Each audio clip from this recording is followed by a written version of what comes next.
মনে রেখো, নিরপরাধের এক ফোঁটা রক্ত তোমার জন্য জাহান্নামের আগুন হয়ে দাঁড়াবে। আসসালামু আলাইকুম ওয়া রাহমাতুল্লাহি ওয়া বারাকাতুহু। আলহামদুলিল্লাহি রাব্বিল আলামিন ওয়াসসালাতু ওয়াসসালামু আলা সাইয়্যিদিনা মুহাম্মদ ওয়া আলা আলিহি ওয়া আসহাবিহি আজমাইন। প্রিয় ভাইয়েরা আমার, সন্ত্রাসী কার্যক্রমে অনেক মানুষ জড়িয়ে আছে, তাই মজলুমের সংখ্যা কিন্তু কম নয়। মজলুমের দোয়া আল্লাহ সুবহানাহু ওয়া তাআলা ফিরিয়ে দেন না, তাই জুলুম করা থেকে, সন্ত্রাস করা থেকে ফিরে আসা জরুরি। সন্ত্রাস কাকে বলে?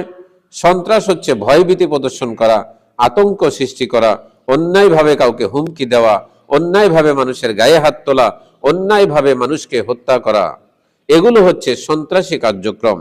আরবি ভাষায় একে বলা হয়েছে ইরহাব, অর্থাৎ মানুষকে অন্যায়ভাবে ভয়ভীতি প্রদর্শন করা, আতঙ্ক সৃষ্টি করা।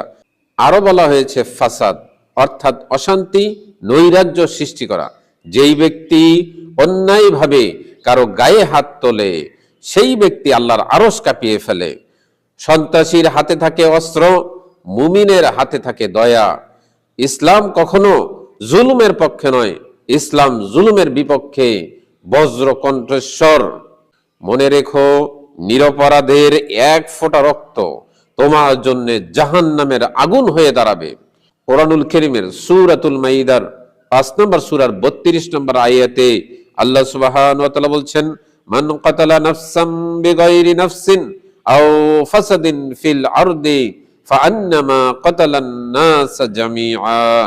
আল্লাহ সুবহানাহু ওয়া তাআলা বলছেন, যেই ব্যক্তি কাউকে হত্যা করার অপরাধ ব্যতীত অথবা জমিনে বিশৃঙ্খলা সৃষ্টি করার অপরাধ ব্যতীত কেউ যদি কাউকে হত্যা করে, তাহলে সে যেন পুরো মানব জাতিকে হত্যা করলো।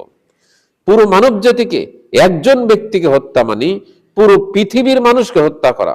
আল্লাহ সুবহানাহু ওয়া তাআলা কত কঠিন ভাষায় বলেছেন, যা জালেমের অন্তরকে ছুঁয়ে যায় না। রাসূল সাল্লাল্লাহু আলাইহি ওয়াসাল্লাম বলেছেন, বুখারীর 10 নম্বর হাদিস, আল মুসলিমু মান সালিমাল মুসলিমুনা মিন লিসানিহি ওয়া ইয়াদিহি। প্রকৃত মুসলিম হচ্ছে সেই ব্যক্তি যার হাত থেকে, যার জিহ্বা থেকে অন্য মুসলিম নিরাপদে থাকে। কোন ব্যক্তি যদি সমাজে সন্ত্রাস সৃষ্টি করে, নৈরাজ্য সৃষ্টি করে, বিশৃঙ্খলা সৃষ্টি করে, অন্যায় করে, জুলুম করে, তাহলে সেই ব্যক্তি প্রকৃত মুসলিম নয়, সেই ব্যক্তি কঠিন শাস্তির সম্মুখীন হতে হবে।